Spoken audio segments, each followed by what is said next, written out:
I think I speak for everyone in saying that we are so fortunate. The first panel was something we'll remember forever, and the second panel is something we'll remember, and that will continue through the third and the fourth. And so thank you so much for being here. And now it is my pleasure to introduce my spectacular young colleague. It's odd how many people are young colleagues these days, and which is really good. Happy about that. And this is a remarkable young colleague. This is Clint Carroll from Ethnic Studies. All right, Clint.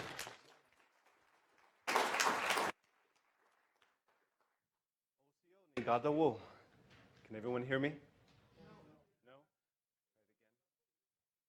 Try it again. OCO. Hello, everyone. My name is Clint Carroll. I'm an associate professor in the Department of Ethnic Studies here at CU.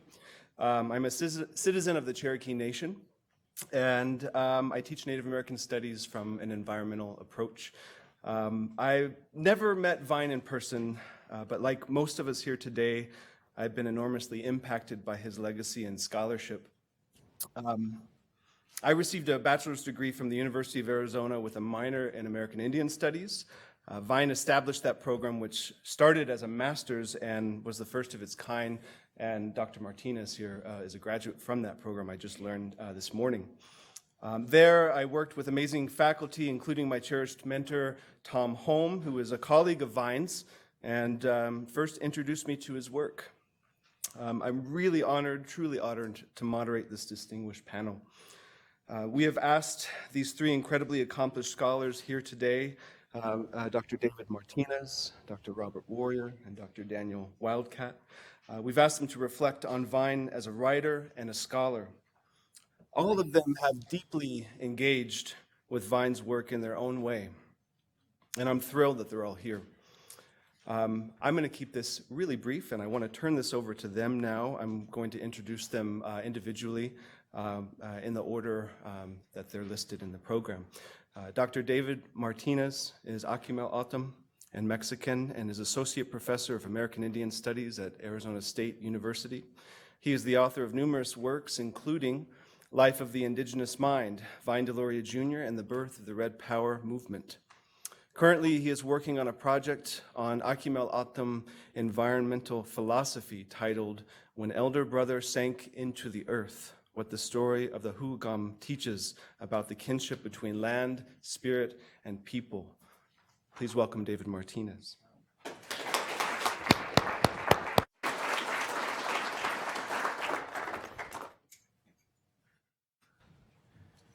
Thank you, Clint, for that generous introduction. I want to thank Patty Limerick in particular for inviting me here, as well as Kurt, wherever he is, for all of his hard work. And thank you to all of you for being here this morning. I thought I'd begin by mentioning how Vine and I met. I was a young college student at the time. I was a philosophy major at the University of Rhode Island, which is peculiar when you consider that I am Akimel O'odham and Pima. I did grow up in Southern California. My mother's a part of the relocation generation. However, as a student, I got into my head that I wanted to venture far afield and discover new vistas, including intellectual vistas. As a philosophy student, I felt inspired as a young person to learn more about Native philosophy in particular.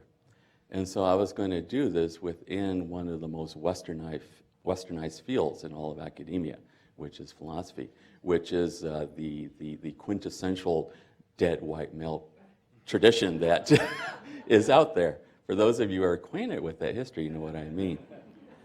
So naturally, as a Native student who is full of ambition, big ideas, but very little knowledge and experience, you know, I felt like I needed to turn to people who could show me the way. And so the two people that I turned to at that point in my life, well, first of all, is my grandfather. He probably provided me, as is true of most Indian people, the greatest amount of wisdom and advice. But that means as a young Pima, he was guiding me through that life.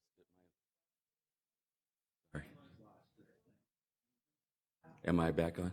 Am I back on? Okay. Thank you. And the other person was Vine, who I hadn't met at the time. But I got into my head that I was going to write this man who was down at the U of A and ask for advice about how to become a native thinker in this philosophy department. And what surprised me is that he wrote back. He didn't know me, I'm this 20-year-old kid, who he doesn't know from Adam, but he wrote me back and he gave me advice. And he even mentioned that he had done a guest teaching job at the University of Rhode Island, which just kind of blew my mind.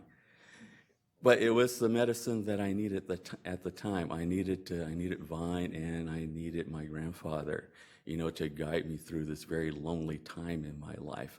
I'm at a school in Kingston, Rhode Island, where I feel like I'm the only Native person for 1,000 miles around, right? Which isn't true. I would eventually make connections with the Narragansett community nearby.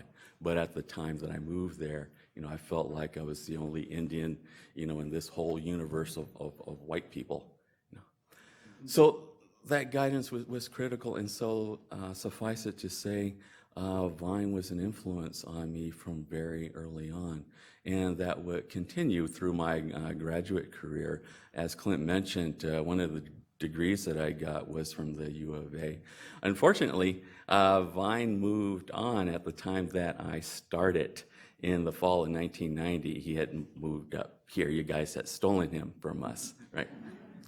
I don't blame you.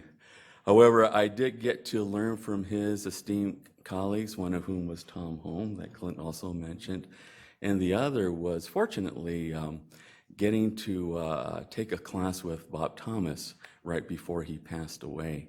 And Bob Thomas, for those of you who know Vine's intellectual history, was very important to him. I guess you could say that Bob taught Vine all about peoplehood. And so these lessons I carried forward into my own teaching career. I've been a university professor for some 20 years now, all of which has been in American Indian Studies. First at the University of Minnesota, which I did for about 7 years, and then for the past 12 years at Arizona State University. And so I mentioned them because when we were all invited to be a part of this event, Patty suggested that we reflect on what reading Custer, meant for us personally. But she also suggested that we reflect on what reading Custer meant to others around us. And so on that latter point, which I think is the more important of the two questions, I started thinking about, well, what has teaching Custer been like for me? I should point out that I've had the pleasure of having numerous Native students in my classroom. Certainly in Minnesota, I had a number of Dakota, Ojibwe, and Ho-Chunk students, as well as others from around the Western Great Lakes and Northern Plains. In Arizona, of course, we're home to 22 Indian nations, in addition to which we get students from New Mexico, Utah, and Southern California. And so as a result of that, I've had the great pleasure of teaching Custer Diet for Your Sins to classes that were exclusively Native students. And so it's that experience in particular, that's inspired my talk today. So when it comes to how this book, affects these young Native people that were in my classroom, one of the first things that comes to mind in terms of the reaction is the reaction to a sense of humor. Not just in the chapter about Indian humor, but throughout the book. As a matter of fact, it's commonplace for Native students, to tell me that, this is the funniest man I've ever read in my life. That's what impacts them first. The other thing that they respond to is the number of stories, personal stories, that he tells in that book, all of which I think were mostly derived from his 3 years as executive director of the NCAI.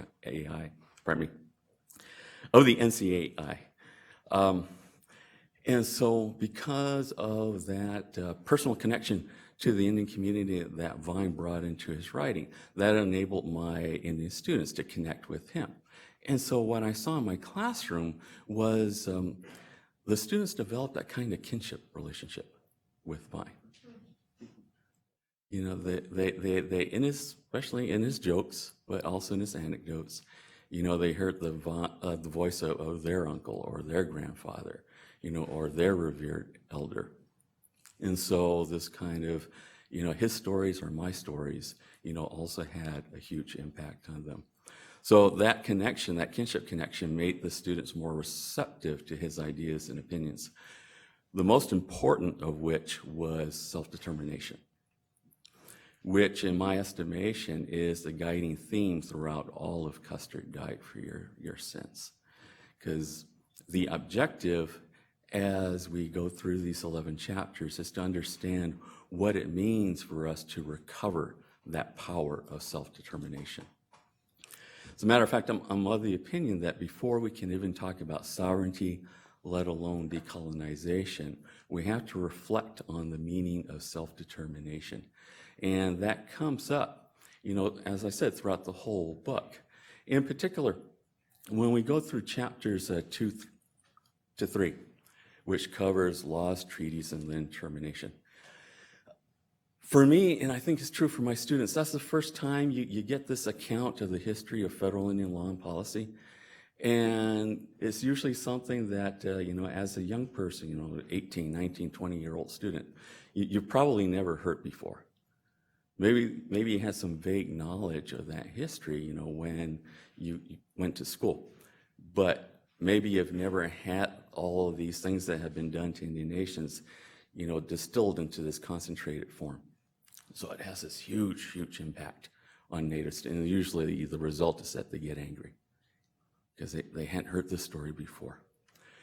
And so what they're hearing about, of course, for those of us who have taught federal Indian law and policy, you know, for a long time, is that they're getting the story of how their self-determination as Indigenous people, as Indigenous nations, you know, has decreased over time. So you reach way down. Remember, we're talking about reading Custer. So how does this impact the students? Well, when you read those 2 chapters in conjunction with chapter 1, the Indian Plight chapter, you know, where Vine makes fun of all variety of Indian experts, you know, including the descendants of the Cherokee princess and all of that stuff. You guys know all about that. When you look at those 2 chapters, the law and policy chapters in conjunction with that first chapter, what results is that, well, you know, the first thing that Vine points out is that all of these Indian experts are a little full of themselves. You know, he makes light of them, he ridicules them, and so he primes his reader for accepting that, well, the same people that he's talking about in chapter 1, they're also in chapters 2 and 3. Doesn't matter that they're congressmen, senators, and presidents. They don't know any more about Indians than the average American tourist. And so, as a result, you know, the students, they're ready to start critiquing, you know, this history of law and policy. They're ready to start, you know, resisting this narrative that's been imposed on them. And so what that means is that they're open to the idea that other manners of Indian experts, you know, are prone to criticism as well. And of course, the list includes Christian missionaries, BIA officials, and of course, most notoriously, anthropologists, right? So, let me look at my notes real quick.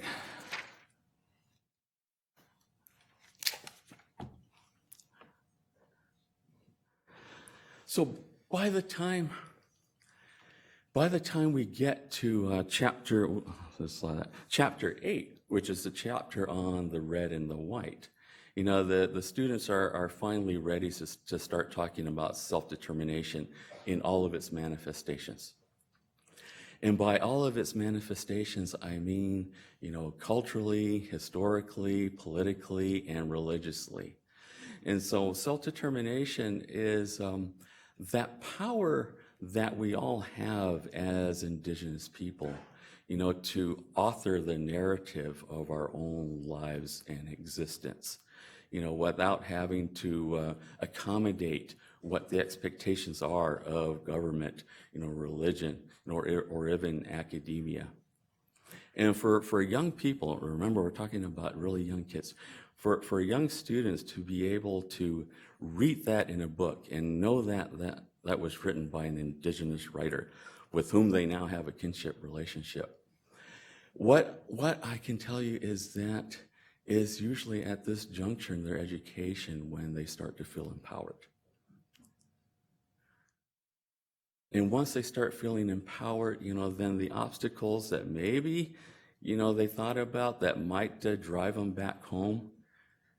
It's like I'm in this institution far from school. I don't know anybody. Taking all these classes where there's all these white kids around me.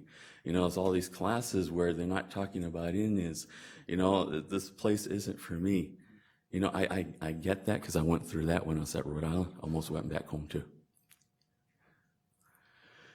But what reading Custer Died for Your Sins does for you as a Native person, especially a young Native person, is that it reminds you that insofar as you care about your community, that there's always going to be instances where you're the only Indian in the room, where it's going to be incumbent on you to be the one to speak up, and take a stand. That's not a job that, we take lightly, and most of us don't want that responsibility thrust upon us. But when you consider that, we're struggling to maintain our sovereignty in a nation that is oriented towards assimilating or disappearing that sovereignty, then the fact of the matter is, and this is what comes out of our reading of Custer, is that, the fact that you're here in this school, in this class with me, means that there's something in you that says you're ready to take on this mission. You're ready to become one of those educated Indians. You're ready to become one of those intellectual leaders, those political leaders. And for the ones who know their language and their culture, and their spiritual traditions, they're going to become leaders of their people as well. And I have seen my students grow in that way. And that's probably the most wonderful thing that I can mention as Vine's ongoing legacy. And I should also point out, it's 2019, and when I teach Vine today, the remarkable thing is that he's still able to have this effect, even though these 19-year-old kids are way too young to have ever met Vine. He's a black and white photo on the cover of a book. He's some grainy, video image on YouTube. He's a historic figure. It's hard to believe he's a historic figure, but he is. But he's also an ancestor. He's one of the immortals. And so that's why I teach Vine today, and I would say that that's why we're gathered here today as well. I just got the high sign that my time is up. Thank you very much. I enjoyed this.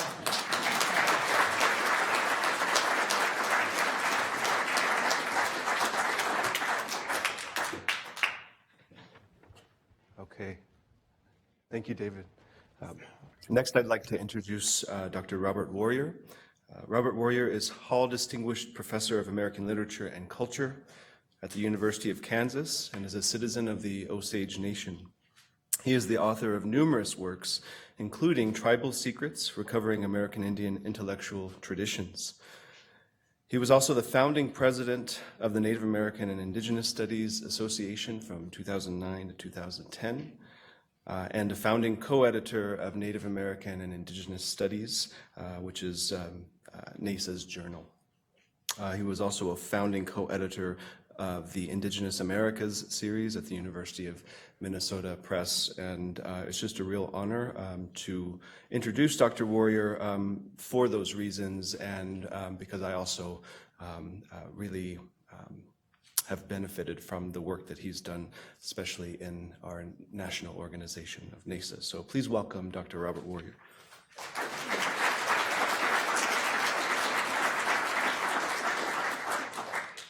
Away. Thanks, Clint, for that introduction, and also to Patty, the center, everybody here at UC Boulder, to Dean Anaya and the others here at the law school for bringing us together for this occasion. Thought I'd say, so I don't forget to say it, that on the question about the Playboy magazine part of Custer, this was something, as I looked into it when I was writing about Vine's work in my doctoral dissertation, it became my first book, Tribal Secrets. This is something really your literary agent would probably do for you, as opposed to, at first when I saw that, I thought, oh, he published an article in Playboy, and then it became the book. And it was really, the book was excerpted in Playboy as it was coming out. This is one of the ways that you get people still to buy your book, is that you find somebody who will excerpt it in a national magazine like Playboy. And that was really where that came from. And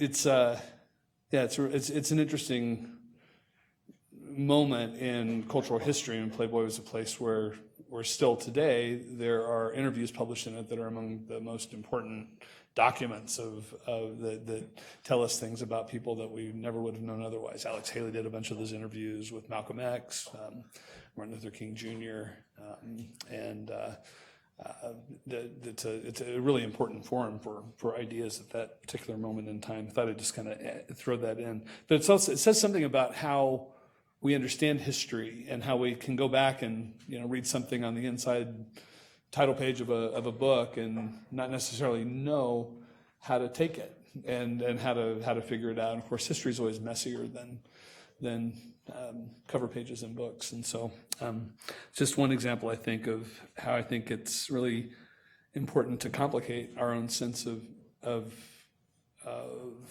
our history intellectually, of who these people are, because they're people. They're people behind the books that we read. And there's a particular moment in time when Vine came along that who people were at a very fundamental personal level was really, really important, because you knew everybody in the American Indian world and the world of Indian affairs as it was thought of back then. So I'll just launch into this. I just used up probably half my time by saying that, but let's see what I can do. Like most people, I first got to know Vine Deloria Jr. through his books, but it was later in graduate school where I really dug into a lot of those things. My advisor at Union Theological Seminary was the late James Cone, one of the people who created liberation theology, the religious movement from the late 1960s that arose simultaneously in South America and among African Americans here in the U.S. As the story goes, in one of James Cone's late 1960s speeches in Denver, in the wake of his landmark books, Black Theology and Black Liberation and A Black Theology of Liberation, Vine was in the audience and peppered Cone with difficult questions about the relationship of Black liberation theology to Native issues. Vine, according to both, got the better of the situation. But afterwards, surprising to Cone, came up to him, introduced himself, and invited him back to their family's home in Denver so they can continue the conversation. Vine, or perhaps it was his wife Barbara, apparently pulled some frozen catfish from the freezer, fried it up, and the two initiated a fast friendship that extended into that night through the rest of Vine's life. I didn't know about the friendship when I applied to Union's PhD program, but it became the fortuitous nexus of 4 years of regular correspondence and face-to-face meetings between me and Vine Deloria Jr. Vine replied to letters that I wrote to him 18 times between April 1989 and March 1993. In August of 1989, the first of those letters was to ask Vine if I could visit him when I was in Tucson. And we ended up meeting in his Tucson home, then several times when he would come to New York. Beyond those meetings and letters, we talked on the phone occasionally, including once not long after his father, Vine Deloria Sr., died in 1990. On that call, Vine had a reason to call connected to an interview with him that I was publishing in the Progressive magazine. But he went out of his way to tell me about the Episcopal Church failing to send a note, flowers, or any other acknowledgement of his father's service to the church, to the funeral. And that call was the one time I can point to as seeing Vine with his guard down. My favorite Vine phone call happened in Denver in March of 1991 when I came to town for that year's meeting of the Native American Journalists Association. Vine was by then teaching here in Boulder and had told me to call him when I got to town so we could look for a time to meet up. I called his home phone number and I heard a click on the other end. I waited for either a hello or a phone message, but instead heard, "There's nobody here." This is how we held phones back then, by the way. Now it would be like this. I paused again and said something to the effect, I waited for a few seconds before saying, "Hello?" The voice once again said, "There's nobody here." So I paused again and said something to the effect that I'd gotten this number from Vine and that I was supposed to call when I got to town. Oh, Robert, Vine then said, and told me he had answered as he had because people were driving him nuts at home and at his campus office here in Boulder, besieging him with requests to speak, write, and otherwise help with their projects. This had been a theme in his recent letters, the incessant demands on his time and energy from universities, churches, individuals, and friends. Friends are in quotation marks in a sentence like that. He told me in that same conversation that he derived pleasure from deleting phone messages. He said as many as 75 of them at a time from his office answering machine. He made light of it, but looking back, it's easy to see that Vine was someone who struggled to find the one thing that all writers have to have, which is time and space to sit in front of wherever they're typing, in his case, an IBM Selectric, to pound out pages. Yet Vine would say to me in letters, and eventually all of us in print, that he didn't want his work to be thought of as serious writing. As he said in December 1991, in a letter after reading the draft of my dissertation on him and the Osage writer John Joseph Matthews that I defended that same month, quote, "After reading some of your chapters, it occurred to me that I am not really a writer in the sense that other people are, but more a politician who's occasionally used the written word for specific political purposes. So you've given me considerably more credit in my writing and perhaps even philosophical sense than I deserved. Perhaps you could have emphasized that frantic political nature of my writing, which always had a political motive, but more often lacked any symmetry or coherence," end quote. Now, this declaration comes from someone who would 3 years later be the third recipient of the Native Writers Circle of the America's Lifetime Achievement Award. And Scott Momaday was the first recipient, whom he was chosen by the organizers of the literary festival at which the Writers Circle was founded. Simon Ortiz was the second recipient and the first one elected by the members of the Writers Circle. Now, Vine, who described himself as not a serious writer, was next, ahead of Louise Erdrich, Leslie Marmon Soko, James Welch, Joy Harjo, and many others. That award was a few years in the future for Vine, but I already had better evidence to prove Vine's writerliness. Our meetings in New York always took place at the Lion's Head, a bar on Christopher Square in New York frequented by journalists and other writers. The Lion's Head closed its doors in 1996, but in its heyday, it drew writers from across the city. Vine told me he first went there with Pete Hamill, who was then a columnist at the New York Post around the time Custer came out in 1969. Hamill, Vine said, arranged a press conference for him to promote the book and to talk about the Alcatraz occupation, and they ended up sticking around there for hours afterwards. I never met Vine anywhere else in New York, a city he told me repeatedly he didn't like, and I'm guessing it was the only place there that he frequented. He recounted the story of the press conference to me sitting in the very booth in which the story had taken place 20 years earlier. Hamill wrote of the Lion's Head in his 1994 memoir, A Drinking Life, quote, "I don't think many New York bars ever had such a glorious mixture of newspapermen, painters, musicians, seamen, ex-communists, priests and nuns, athletes, stockbrokers, politicians, and folk singers, bound together in the leveling democracy of drink," end quote. Frank McCourt, whose memoir, Angela's Ashes, was one of the most highly acclaimed books of the 1990s, met his wife there.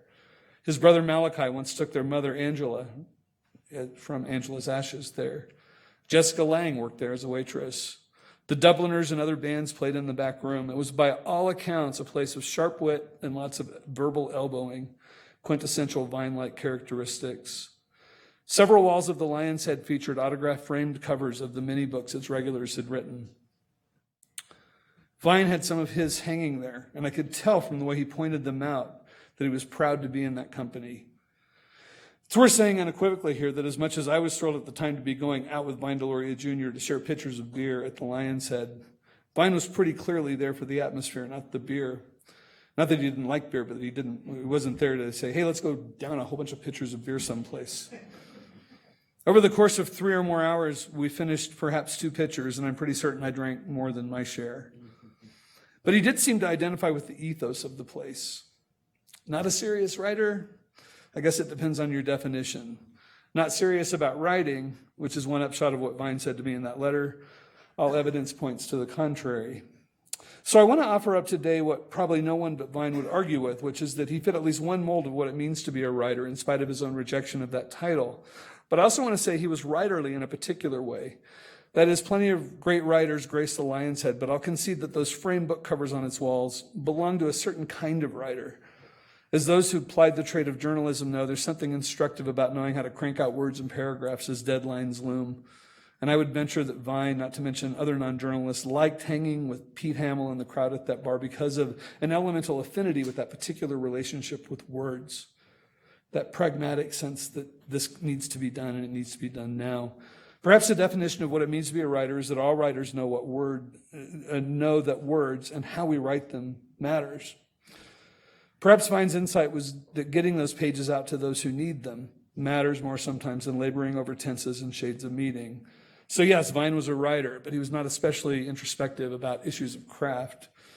That was taking place in other bars in New York, I think. There's nobody here. Certainly Vine didn't think of how close he came in uttering those words to channeling Emily Dickinson, perhaps the quintessential serious writer, more than Frank McCourt. But it's worth thinking about how someone in Vine's position might have been tempted to write all those pages and tie them up with ribbon rather than casting such pearls before the likes of us. Though I've long since stopped laboring over Vine's writing, trying to think about it in a scholarly way, I remain fascinated by the astounding record of his writings I found in obscure publications as I sought to understand his thought and what it continues to mean for American Indians and other indigenous people. His essays in now-defunct journals like Catalogate, which I'm probably the only person here who's read, are in this way his Dickinsonian contribution to a particular American Indian way of writing. I can say this much from having talked to him as many times as I did in person and in letters. Whatever else is going on in Vine's disavowal of his own seriousness as a writer, writing gave Vine Deloria Jr. satisfaction. Publishing, in many ways, just filled his answering machine with messages. The last time I saw Vine was not far from here when we both attended an event put on by a group of Native Methodists. He had several years earlier hated my book about his work. And back in 1993, he shut down our correspondence abruptly and for me, painfully. Eventually, I resolved for myself that my scholarly focus on indigenous intellectualism and what I've argued is a need for self-conscious reflection on the role of the intellect and intellectuals in helping create a new and different future in the indigenous world was at odds fundamentally with the way Vine thought about what writers do. I later ran into a similar problem when Garrick Bailey, the Choctaw anthropologist, tasked with completing the volume on contemporary issues in the Smithsonian's Handbook of North American Indians. That's a volume that Darcy Bay Nichols started and that Vine subsequently took over. And then Bailey took over from them. Garrick asked me to write a chapter on Native activism since 1980 that would follow Vine's chapter on activism in the 1950s, 1960s, and 1970s. Though by then I'd come to grips with many of the ways in which my own thought differed from Vine's, knowing our essays would live on back-to-back in reference libraries around the world made me think long and hard about those differences. More confidently than before, I asserted my different point of view, but at the same time I remained haunted by those differences. Though the chill from Vine never disappeared, the occasional email reply from him indicated to me that I was no longer on the bad list. In Denver, at a conference of Native Methodists, Vine and I both attended in the mid-1990s. He, Barbara, and I sat for a while and talked at a hotel conference room table. He was as delightful as ever, his wit and verbal elbows sharp as ever. It was nice. As a scholar and writer who spent 3 decades reflecting on the legacy of the history of indigenous writing and why it matters to who we are and who we might become as indigenous peoples, I remain grateful for what I've learned from Vine Deloria's work and from the opportunities I had to experience as writerly life up close and personal over pitchers of beer at the Lion's Head and in our correspondence. Along with being tough, Vine could be difficult. The more time that passes, though, the more I realize I wouldn't trade what I learned from him for anything. Thank you very much.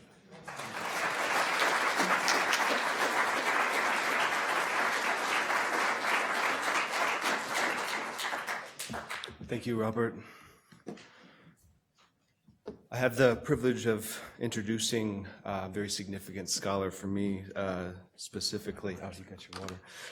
Daniel Wildcat is a Yuchi member of the Muskogee Nation of Oklahoma and a professor at Haskell Indian Nations University in Lawrence, Kansas. He writes on Indigenous knowledge, technology, environment, and education. He's also director of the Haskell Environmental Research Studies Center, which he founded with colleagues from the Center for Hazardous Substance Research at Kansas State University. He's the author most recently of Red Alert, Saving the Planet with Indigenous Knowledge, and I happen to have a copy right here, and if there are any students of mine in the audience, this is the guy who wrote this book, so pay attention. And he's also co-authored with Vine, and we read that in my environmental specific class. So it's very much an honor to introduce Dr. Daniel Wildcat. Please welcome.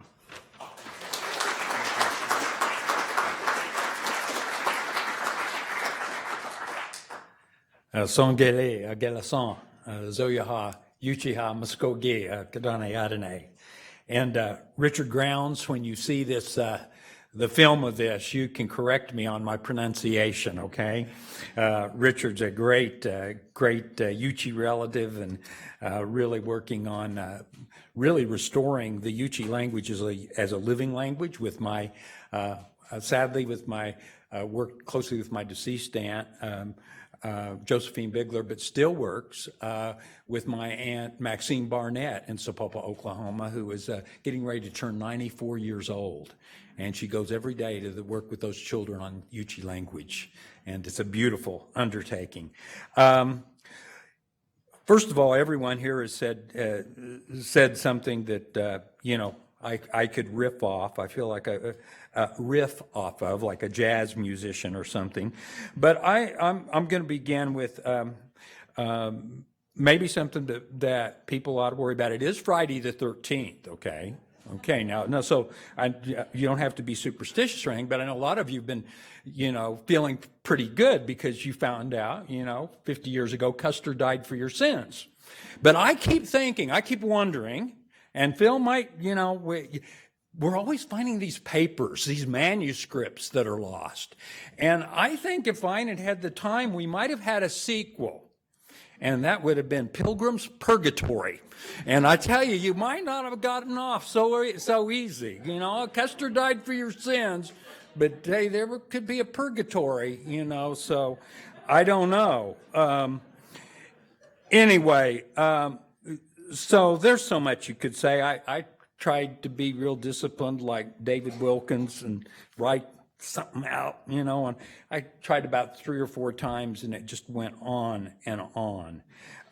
So let's keep it simple. I'll try that because my take on Vine is the following, that when we look back at the 20th century, our grandchildren, our great-grandchildren, Vine Deloria Jr. will no longer be identified as a great American Indian thinker. He will be identified as one of the most important thinkers of the 20th century on this planet. He will be identified as one of those people who really had this incredible ability to see the complexity of the world we live in, understand the negotiation, the human negotiation we try to make with all of this creation, with the gifts we've been given by the Creator, and really how we struggle to do that, to try to behave as competent, mature human beings.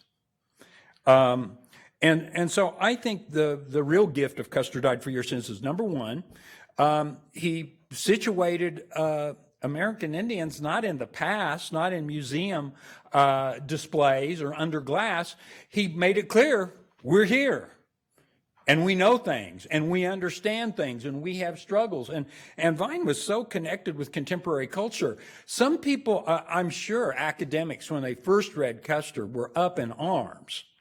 Why is a guy going to recommend Hal Borland's When Legends Die, or Thomas Berger's Little Big Man, or heaven forbid, Stay Away Joe by this paperback fiction writer, Dan Cushman? Well, because I know particularly Stay Away Joe, the humor. And you want to talk about crazy things happening in our families? Yeah, we don't like to tell those stories outside of our families, but we have crazy things that happen, and we laugh about it. That's one of our ways of dealing with that, with humor. And so I think, at one level, I think Vine was sort of aware of this.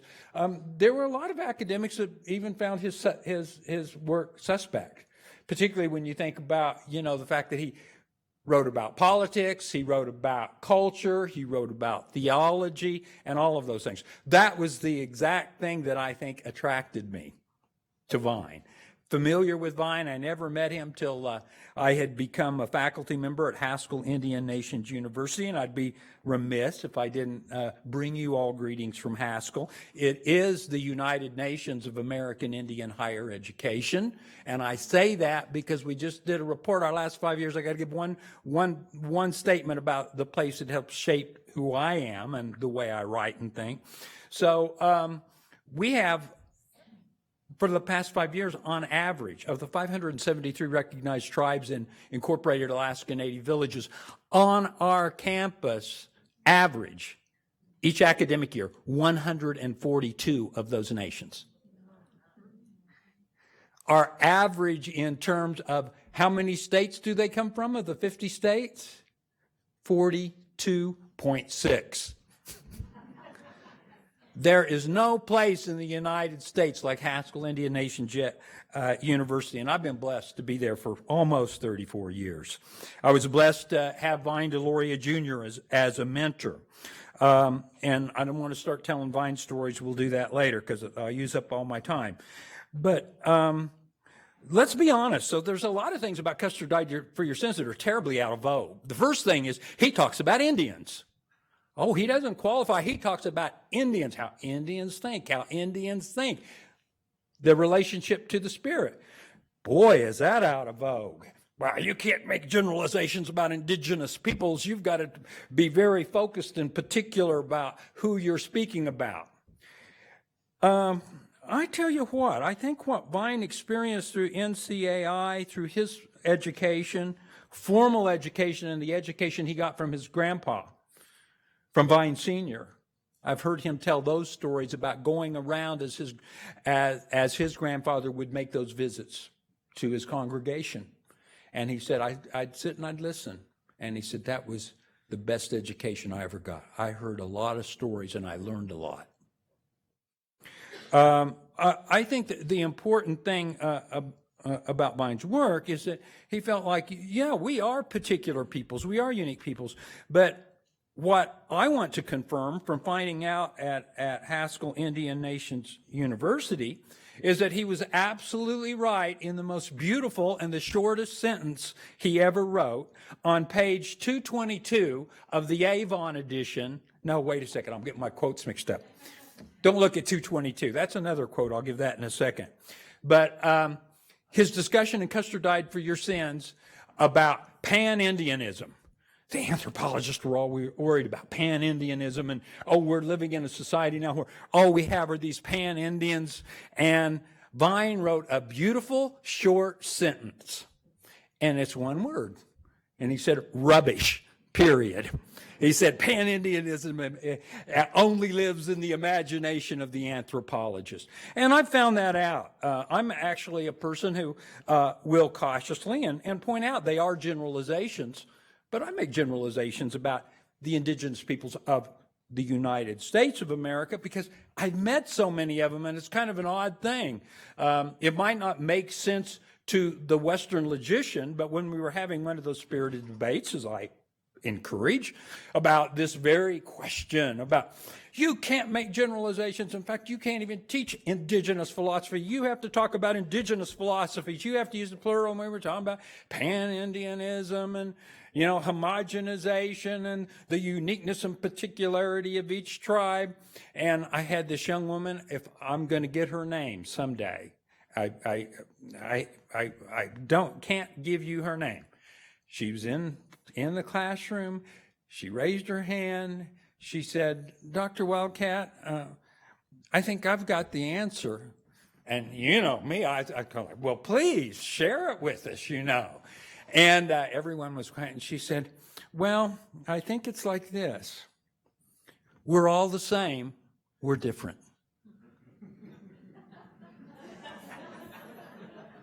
And I said, oh. Yeah, that's how beautiful. We're all the same, we're different. And I think that's a part of why Vine resonates. His writing, his popular writing resonates with everyone. Yes, Vine Deloria is a deep thinker. And I think we need to be very conscious of the fact that, so I've mentioned, how he's out of vogue maybe in academics, the way he talks about, indigenous peoples. I think there's a place for that kind of discourse. There has to be. And I think another thing I'd like to point out, I think there are areas where if he had to revisit it, if he were doing a re-edition, I think we'd see there are areas that are very problematic. Let's be honest.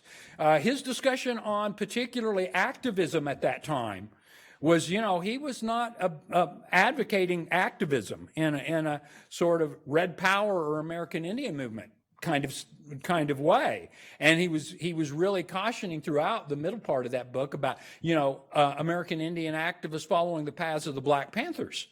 If you think you're going to go violent or militant, be careful. That's dangerous.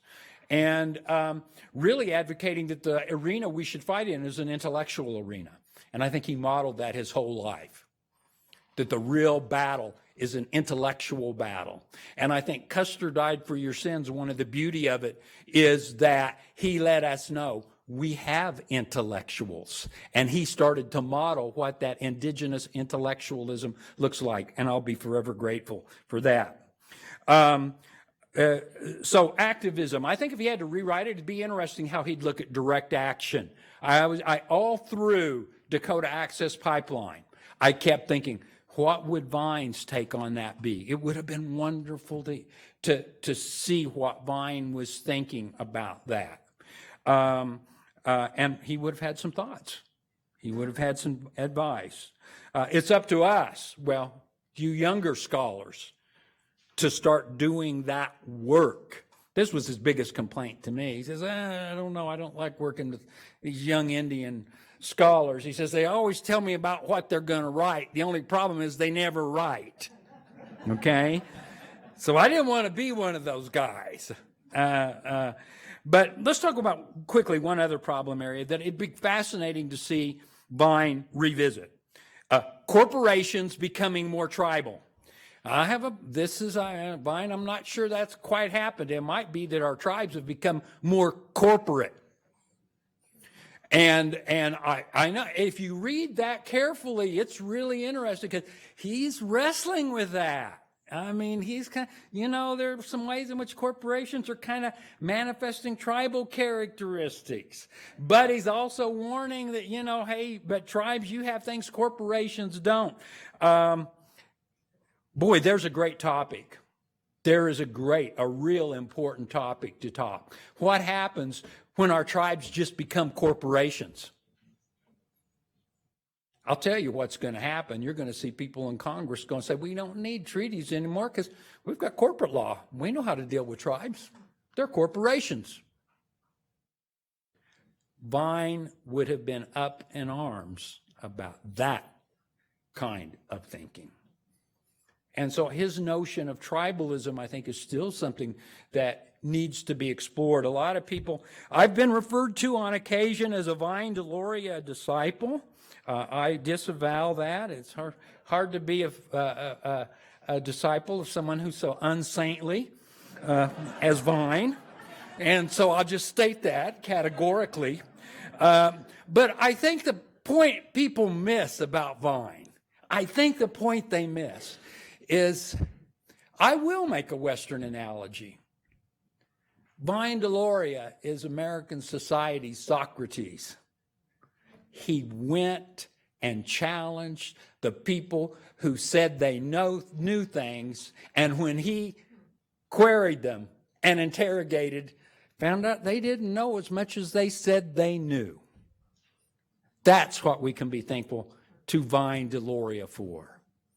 That's the inspiration I take from Vine and the work of many of the scholars that are here. So everyone said some really great things.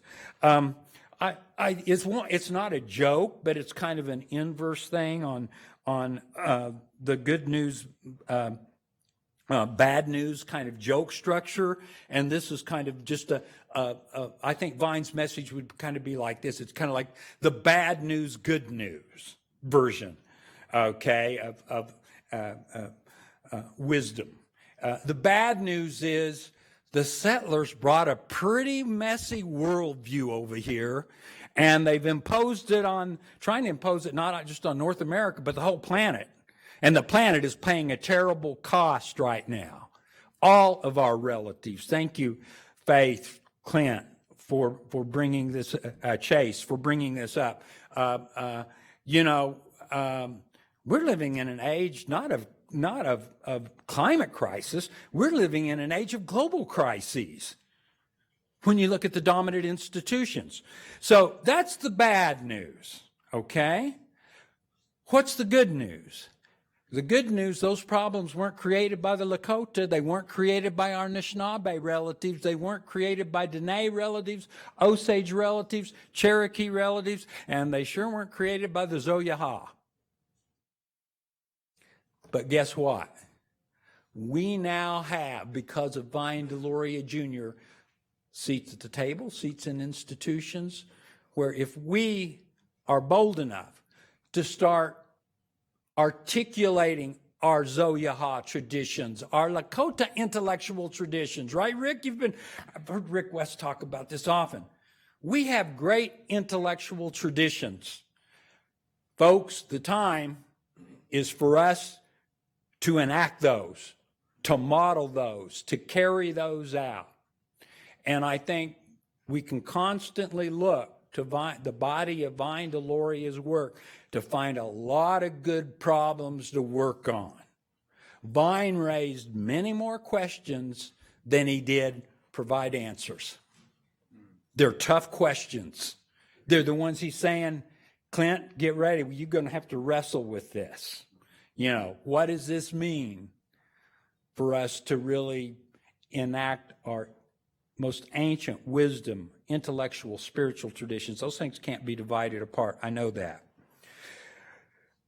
So I think the legacy of Vine Deloria is going to be around for a long time. I was thankful to work with Vine, to be asked to work with Vine on Power and Place Indian Education in America. I can tell you all kinds of stories about this, but I told Patty Limerick this, and I've got to mention it because, in our native ways, in our indigenous ways, things happen for a reason.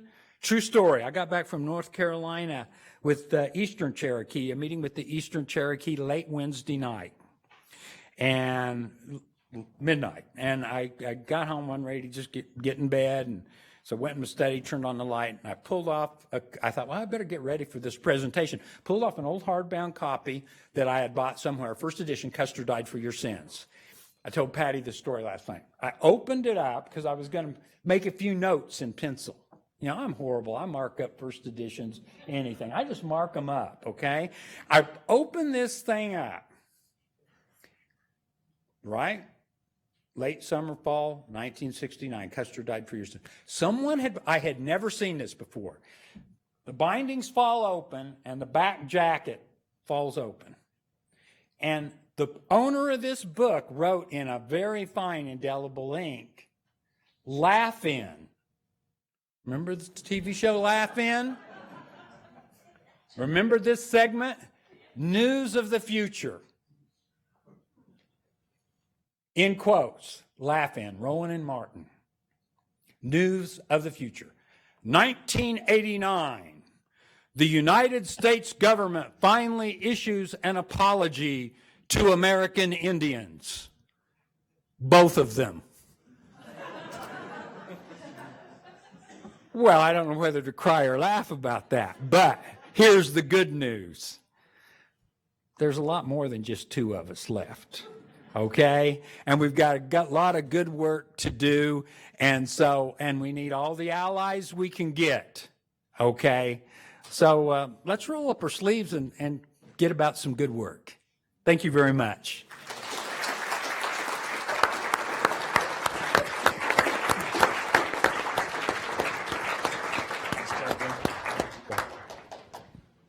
Am I on? Can you hear me? Okay. Thank you, Daniel. That was awesome. I've got a tough job here because we have limited time, but I also want to make sure we have some time for the panel to talk and have a conversation with themselves, and maybe some time for audience questions as well. Just to offer a possible theme between the three of your comments and presentations, you can take it or leave it. You can tell Vine stories, and I'd be happy. But what I've noticed, and also what is really resonating with me I can't get away with saying junior scholar anymore because I just got tenure, but as a recovering junior scholar, I guess, is balancing, and through the work that I've done and how Vine's work has influenced me, this balance that he so deftly navigated between the local and the general, or the specific and the general. And Daniel, you touched on that. It also relates to his ability to see these simultaneously. And Robert, you were touching on that so clearly at the same time. Some of the broader picture as well as the local specific. We heard in our first panel around his activism, his advocacy for his Lakota, his Oceti Sakowin people. And so really the ability to so effectively reach these audiences and the impact that David, you were talking about, that this has on students who finally kind of come into this awareness. And so I wondered if you wanted to continue with that theme of his, and I think this book absolutely represents an example of how Vine was able to do that in his work. And it's something that I always continually scratched my head as a grad student, saying, how the heck did he do that? How does he have that vision that is able to see all that at the same time so clearly? Mm-hmm. It makes me think, Clint, of so Vine did have a really critical view towards the generation that was coming along when I came along. And there was sometimes what seemed a very dismissive way of thinking about the work that people were doing. Mm-hmm. And I always tried to look beyond that.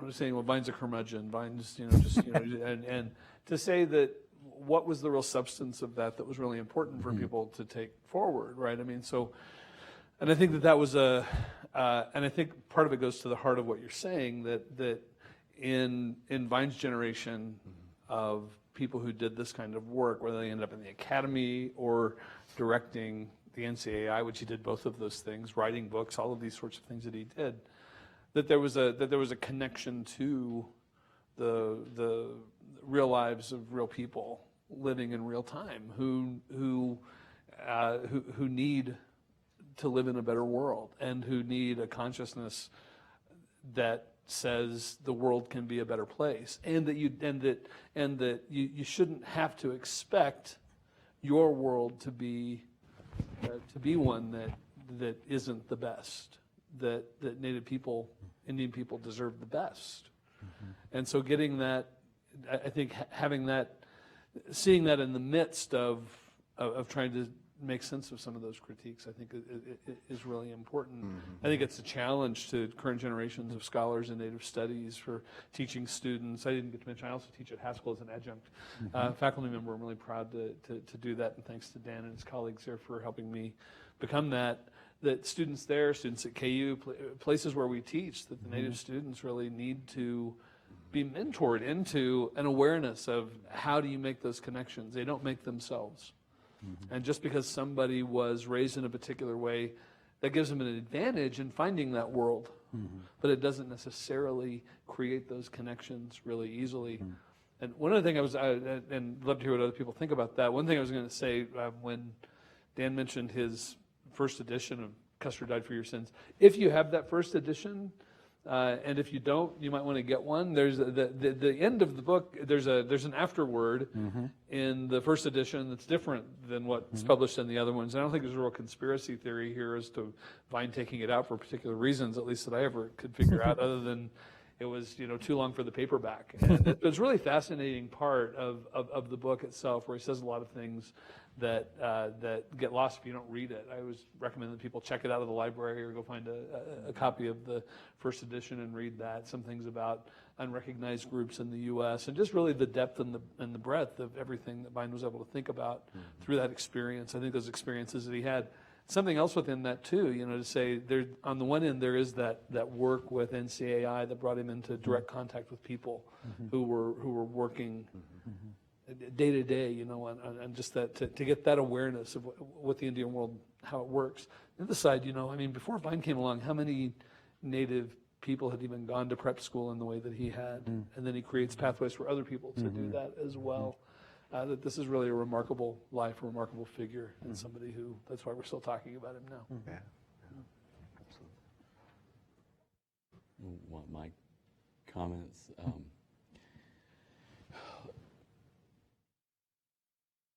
When Vine reflected on what he got out of his seminary training as well as his legal training, what stood out most of all is the way in which these two disciplines, as they were taught during his time, ultimately disconnected human beings from the world around them. Seminary as the teaching of religion, Christianity in society is really about teaching credo. It's about teaching orthodoxy and having an orthodox response to any given human situation. In the case of law, it engages in a similar discourse. It's all about learning what legal precedent is, for example, and not necessarily about the lives impacted by the law. So when you take those two things into consideration and what they mean to Indian people, whether it's scholars in the field, community leaders, and our students, is when we as Native people engage in these discourses, confront these institutions, and trying to find a place for ourselves in these discourses, we have to be wary of that effect. That one of the things that we're going to be confronted with is the temptation, if you will, of being disconnected ourselves. So in that respect, when you look at Custer, not to mention his other books, one of the things that makes it part of the American Indian intellectual tradition is that Vine, like his predecessors, going all the way back to Samson Occam, I would say, is this desire to get the Indian story, the Indian point of view into the discussion. Because there are countless instances throughout this 200 or so year history of American Indian activist intellectuals where in like page 1 they're explaining to their reader, I needed to do this because nobody else is telling this story the way that Indians understand it. And the same is true for Custer. It's in chapter 1. I'm writing this book because the story of Indian lives as it's occurring today in the 1960s under termination is not being told.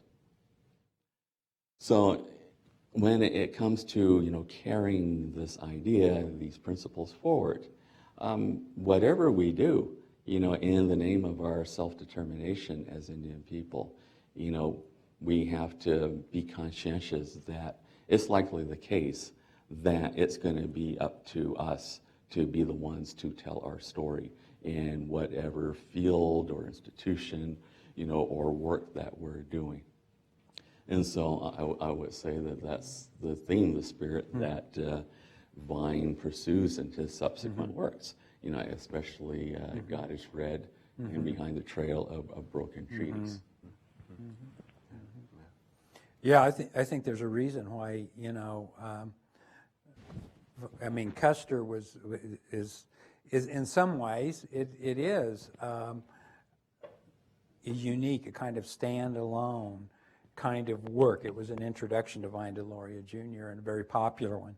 And people who were expecting that same kind of very rich humor through every other book he wrote, quickly those readers fell off because he was talking about serious topics, you know. But I think clearly environments matter. His family mattered. That history of the Deloria family, it meant a great deal to him, and who, you know, he was. Any of you who've, you know, read, you know, more widely on Vine's work, he really, he was very self-aware of that, but I heard him in a discussion one time asked by, and I think it was kind of a challenging question by another Indigenous scholar at a seminar where I first had a chance to spend a lot of time with Vine in 1967 at UC Berkeley when Clara Sue Kidwell put together a great seminar. Alfonso Ortiz, Vine Deloria Jr., and just scholar after scholar coming in, and Tinker. He was challenged by, I remember at one point, and someone said, well, you know, you write about Indigenous ceremonies, but how engaged are you in your ceremonial life?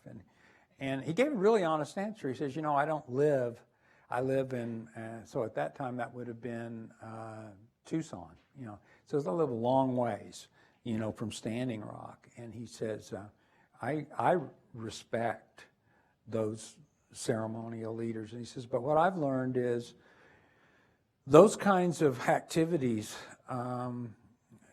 you don't take those on lightly. Those carry with them responsibilities. And I'm an attorney. I'm a university professor. And I thought the best way I can serve my people and Indians more generally is to raise these issues so that people will respect them and have some understanding of them. I thought that was very good. So he was never disconnected, very, very connected. And I think, you know, again,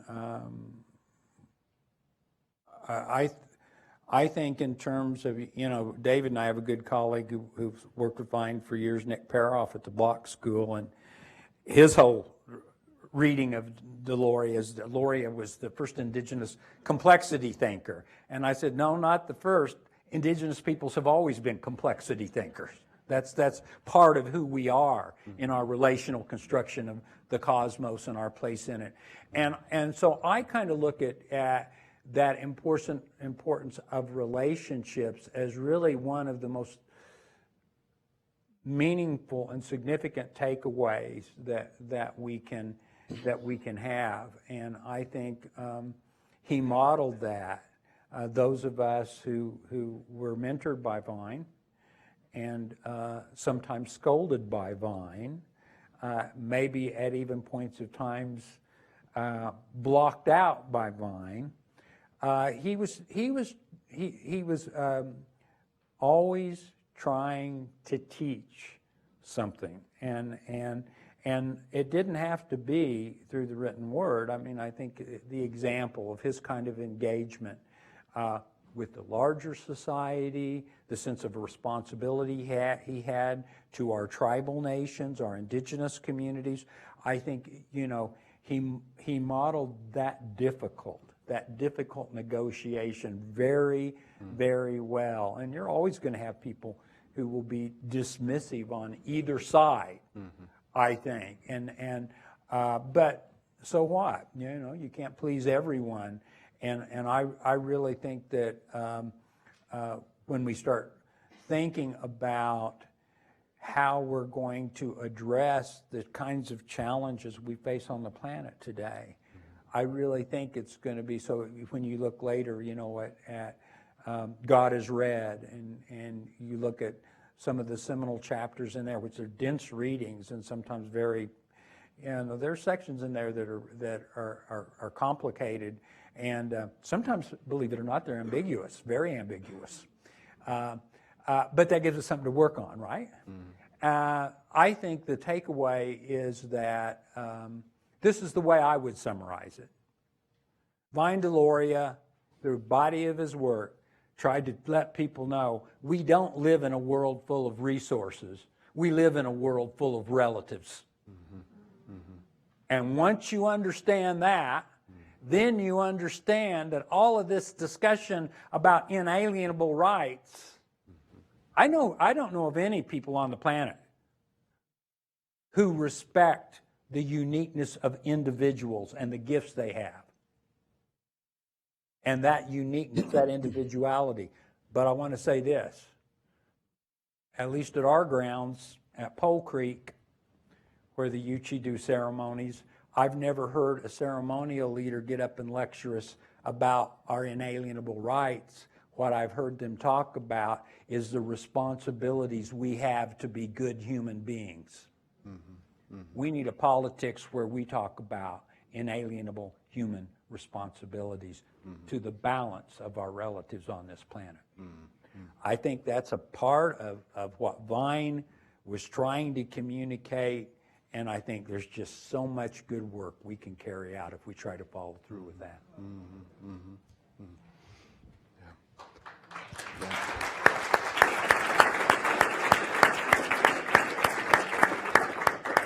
Well, Daniel, we have 3 minutes. Should we open it up for one question? I give them all 1 minute. 1 minute more? Okay. Well, we'll just get some questions from the audience. We've got to hear the Okay, audience. we probably have one question. Time for one question. Okay. Okay. Okay. Yeah. Thanks, Ronnie. Hello. Thank you. I don't really have a question. It's more of a comment. First, I just want to extend an immeasurable thanks to all of you for being here, and for continuing to do what you do.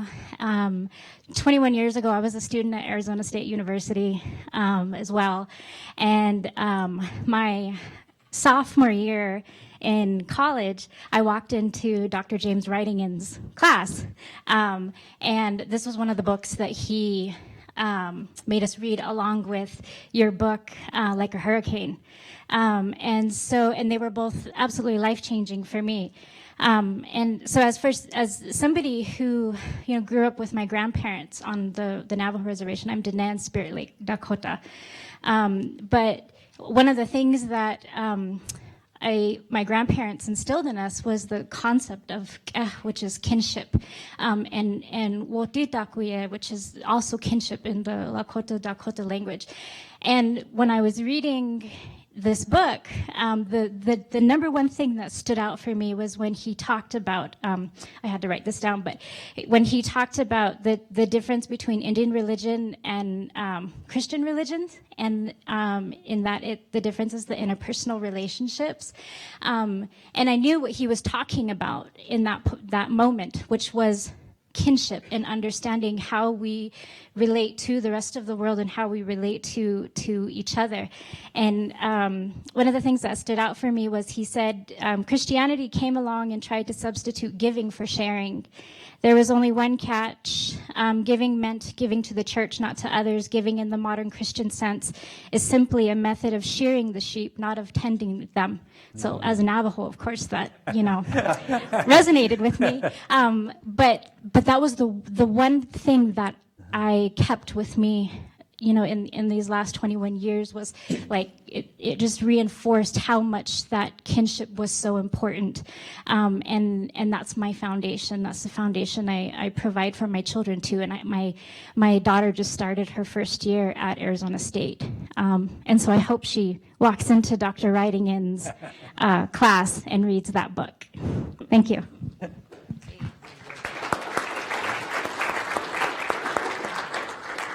Okay, so we have to close because it's right at 11:30. Thank you, all of you. I'm very grateful to you all, and thank you all. Well done.